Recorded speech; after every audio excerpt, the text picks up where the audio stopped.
चतुर राजा. खूप वर्षापूर्वीची गोष्ट आहे.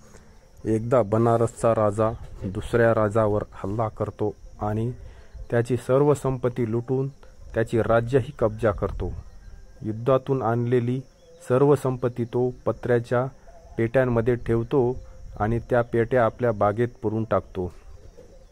या युद्धाच्या धामधुमीत पराभूत राजाचा राजकुमार स्वतःची सुटका करून घेतो आणि तो तेथून पळून जातो. विजेता राजाने त्याला कधीच पाहिलेले नसते. राजकुमार संन्यासाचे रूप धारण करतो आणि बनारसच्या राजाला भेटायला जाण्याचे निर्णय घेतो. तो आणि त्याचे अनुयायी बनारसच्या राजाकडे जातात. बनारसचा राजा त्याचे तेजपुंज रूप पाहून त्याला चांगला पाहुणचार करतो. त्याला राजेशाही वागणूक देतो.